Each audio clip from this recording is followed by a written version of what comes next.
بسم اللہ الرحمن الرحیم۔ السلام علیکم، آپ دیکھ رہے ہیں الف نیوز اور میں ہوں آپ کے ساتھ ماجد علی۔ شامل کرتے ہیں پاکستان اور دنیا بھر سے بریکنگ نیوز ہیڈ لائنز۔ مسلم دنیا کا نیا دفاعی اتحاد اسلامی نیٹو کی بنیاد رکھ دی گئی۔ پاکستان اور سعودی عرب کے درمیان تاریخی دفاعی معاہدہ ہو چکا ہے جسے اسلامی نیٹو کا آغاز قرار دیا جا رہا ہے۔ اس معاہدے کے تحت ایک ملک پر حملہ دوسرے ملک پر حملہ تصور ہوگا۔ ماہرین کے مطابق یہ نیٹو کے آرٹیکل 5 کی طرز پر ہے جس نے دنیا کی سیاست بدل دی تھی۔ اب پہلی بار مسلم دنیا نے ایسا اتحاد بنا لیا ہے جو مشرق وسطی کے توازن کو ہلا سکتا ہے۔ پاکستان کو اس اتحاد کا مرکز اور ڈرائیونگ فورس مانا جا رہا ہے۔ پاکستان کا بڑا اعلان، مزید مسلم ممالک اتحاد میں شامل ہونے کو تیار۔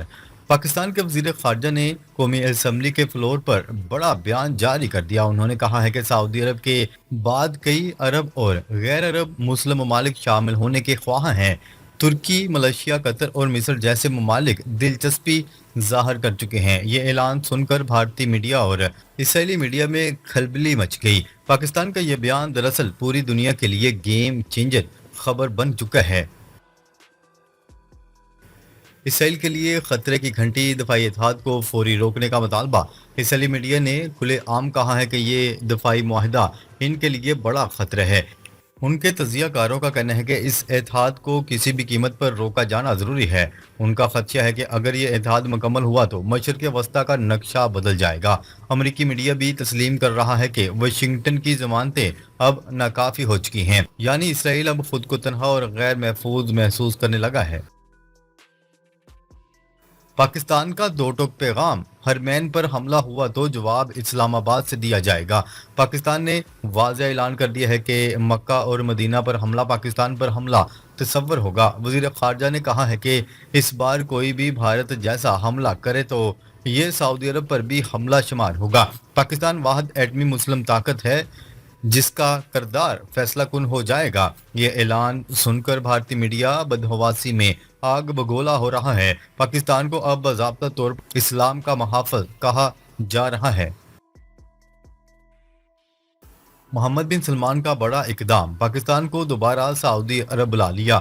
سعودی ولی عہد شہزادہ محمد بن سلمان نے پاکستانی قیادت کو دوبارہ ریاض مدعو کر لیا۔ اکتوبر کے آخر میں بڑے دفاعی اعلانات متوقع ہیں۔ نومبر میں وہ پاکستان بھی آئیں گے تاکہ اس اتحاد کو عملی شکل دی جا سکے۔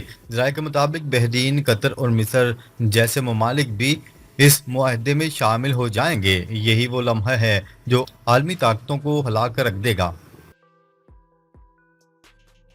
بھارت اور افغان طالبان کے تعلقات میں بڑی پیش رفت، بھارت نے افغان وزیر خارجہ کو نئی دہلی مدعو کر لیا۔ پابندیوں کے خاتمے کے بعد یہ پہلی اعلیٰ سطح ملاقات ہوگی۔ ذرائع کے مطابق بھارت افغانستان کو تسلیم کرنے پر غور کر رہا ہے۔ ممکنہ معاہدے میں سرمایہ کاری اور ترقیاتی منصوبے شامل ہوں گے۔ یہ اقدام خطے میں نئی جیو پولیٹیکل صف بندی کی علامت بن رہا ہے۔ بھارت کی افغانستان میں اربوں ڈالر کی سرمایہ کاری کا منصوبہ، نئی دہلی نے افغانستان میں ڈیمز، سڑکیں اور صنعتی منصوبوں کی تیاریاں شروع کر دی ہیں۔ بھارت ریئر ارتھ منرل اور قدرتی وسائل تک رسائی حاصل کرنا چاہتا ہے۔ امریکہ نے بھی اسی شعبے میں دلچسپی ظاہر کی تھی مگر بھارت سبقت لے گیا۔ سرمایہ کاری کے بدلے افغانستان کو معاشی استحکام اور روزگار کے مواقع ملیں گے۔ چابہار پورٹ اس منصوبے کا مرکزی حصہ تصور کیا جا رہا ہے۔ چابہار پورٹ سے وسطی ایشیا تک بھارت کا نیا تجارتی راستہ، بھارت، ایران اور افغانستان کے درمیان ایک نیا اقتصادی راہداری پلان تشکیل دے رہا ہے۔ یہ راستہ پاکستان کو بائی پاس کرتے ہوئے وسطی ایشیائی منڈیوں تک پہنچے گا۔ افغانستان کو سمندری رسائی ملے گی جبکہ بھارت کو تجارتی وسعت حاصل ہوگی۔ امریکہ کی پابندیوں کے باوجود بھارت نے چابہار منصوبہ ختم نہیں کیا۔ یہ خطے میں اقتصادی توازن کو نئی سمت دے سکتا ہے۔ بھارت کا امریکی اثر کے خلاف علاقائی بلاک کی تشکیل، بھارت روس، چین، ایران اور افغانستان کے ساتھ نئے تعلقات استوار کر رہا ہے۔ یہ بلاک ممکنہ طور پر امریکہ کے اثر و رسوخ کو محدود کرنے کی کوشش ہے۔ اطلاعات کے مطابق ان ممالک کے درمیان خفیہ معلومات کا تبادلہ بھی متوقع ہے۔ افغان طالبان کے ساتھ انٹیلی جنس اور دفاعی تعاون کی باتیں زیر غور ہیں۔ یہ پیش رفت واشنگٹن کے لیے سفارتی چیلنج بن سکتی ہے۔ افغانستان میں امریکی واپسی کی راہ میں بھارت کا ممکنہ کردار۔ ذرائع کے مطابق امریکہ دوبارہ بگرام ایئر بیس حاصل کرنے کا خواہاں ہے۔ بھارت اس سے قبل وہاں اپنی موجودگی بڑھانے کی حکمت عملی تیار کر رہا ہے۔ ممکنہ طور پر بھارت افغان فورسز کی تربیت اور تکنیکی مدد فراہم کرے گا۔ یہ اقدام امریکہ کے لیے ناپسندیدہ ثابت ہو سکتا ہے۔ افغانستان کا مستقبل اب نئی علاقائی سیاست سے جڑنے جا رہا ہے۔ پاکستان نے امریکہ کو بحیرہ عرب میں نئی بندرگاہ بنانے کی پیشکش کر دی۔ پاکستان کی جانب سے امریکہ کو بحیرہ عرب میں نئی بندرگاہ بنانے کی پیشکش کا دعویٰ سامنے آ گیا۔ عالمی جریدے فنانشل ٹائم کے مطابق امریکی حکام کو بحیرہ عرب میں پسنی میں ایک بندرگاہ بنانے اور چلانے کی تجویز پیش کی گئی ہے، جو واشنگٹن کو جنوبی ایشیا کے سب سے حساس علاقوں میں سے ایک تک اسٹریٹجک رسائی فراہم کر سکتی ہے۔ امریکی سرمایہ کار پسنی میں مجوزہ اس نئی بندرگاہ کو اہم معدنیات کی نقل و حمل کے لیے ایک ٹرمینل میں تبدیل کریں گے۔ ڈونلڈ ٹرمپ کی ہدایات کے باوجود اسرائیل کے غزہ پر وحشیانہ حملے، 107 فلسطینی شہید۔ امریکی صدر ڈونلڈ ٹرمپ کی واضح ہدایت کے باوجود اسرائیل کی جانب سے غزہ پر فضائی حملوں کا سلسلہ جاری ہے۔ غزہ میں جاری صہیونی فورسز کے حملوں میں مزید 107 فلسطینی شہید اور 265 زخمی ہو گئے۔ عرب میڈیا کی رپورٹ کے مطابق اسرائیلی فوج نے غزہ سٹی میں بارودی مواد کے ذریعے متعدد عمارتیں تباہ کر دیں۔ صہیونی بربریت میں بچے اور خواتین بھی شہید ہوئیں۔ فرانسیسی اپوزیشن رہنما کا اسرائیلی سفیر کو ملک بدر کرنے کا مطالبہ۔ فرانس کی اپوزیشن رہنما نے اپنے ملک سے اسرائیلی سفیر کو نکالنے کا مطالبہ کر دیا اور کہا کہ اسرائیل کے ساتھ سفارتی تعلقات ختم کرنے پر بھی غور کرنا چاہیے۔ تفصیلات کے مطابق فرانس کی اپوزیشن جماعت فرانس آن بورڈ پارٹی کی ڈپٹی لیڈر نے فرانسیسی صدر ایمانوئل میکرن کو خط لکھ کر اسرائیلی سفیر کو فوری طور پر ملک بدر کرنے کا مطالبہ کیا ہے۔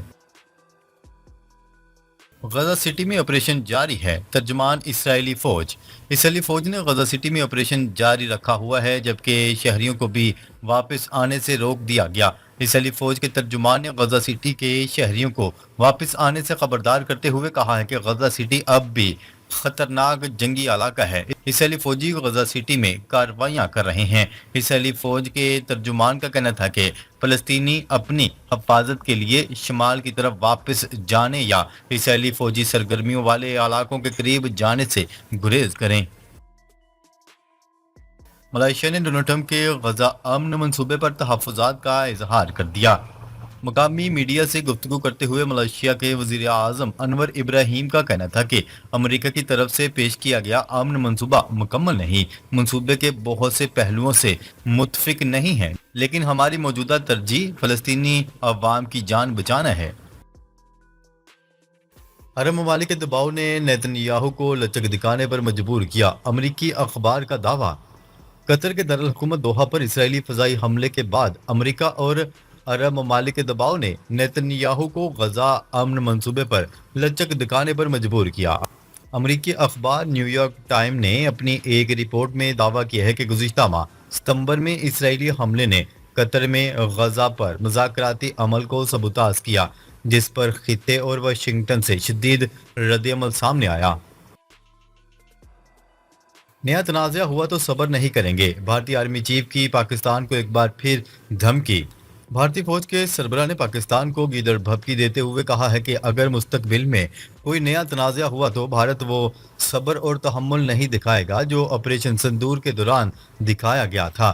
معرکہ حق میں شکست کے بعد بھارتی سیاسی اور عسکری قیادت اپنی عوام کو مطمئن کرنے کے لیے ایک بار پھر گیدڑ بھبکیوں پر اتر آئی ہے۔ آپریشن سندور میں منہ کی کھانے کے بعد بھارت نہ صرف عالمی سطح پر شرمندگی کا سامنا کر رہا ہے بلکہ شدید بوکھلاہٹ کا بھی شکار ہے۔ اسرائیل نے غزہ پر قبضے کا منصوبہ روک دیا۔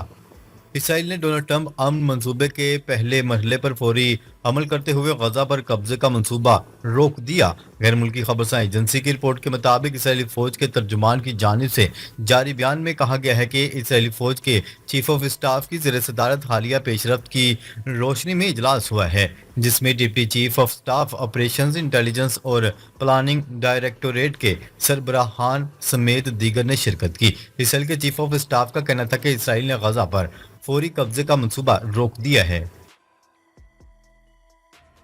جرمنی غزہ میں جنگ بندی کے لیے اپنی کوششیں جاری رکھے گا۔ جرمن چانسلر نے کہا ہے کہ غزہ میں جنگ فوری ختم ہونی چاہیے۔ جرمنی غزہ میں جنگ بندی کے لیے اپنی کوششیں جاری رکھے گا۔ اپنے بیان میں انہوں نے کہا کہ یرغمالی رہا اور حماس غیر مسلح اور غزہ میں لڑائی فوری ختم ہونی چاہیے۔ یہ سب انتہائی تیزی سے ہونا چاہیے۔ سمود فلوٹیلا سے حراست میں لیے گئے کارکنوں کو اسرائیل کی جیل منتقل کر دیا گیا۔ عرب میڈیا۔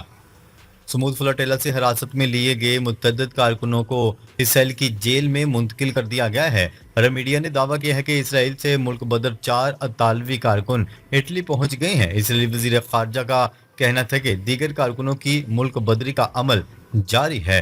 فریڈم فلوٹیلا کولیشن نے کہا ہے کہ غزہ میں امداد پہنچانے کے لیے ایک فلوٹیلا اٹلی سے روانہ ہوں گے۔ ہوگی۔ فلوٹیلا اسرائیل کی جانب سے غزہ کی بحری ناکہ بندی توڑنے کی کوشش میں روانہ ہوئی۔ ناظرین، اب تک کے لیے اتنا ہی۔ مزید خبریں لے کر بہت جلد آپ کی خدمت میں حاضر ہوں گے۔ تب تک کے لیے اپنا خیال رکھیے گا۔ اللہ نگہبان۔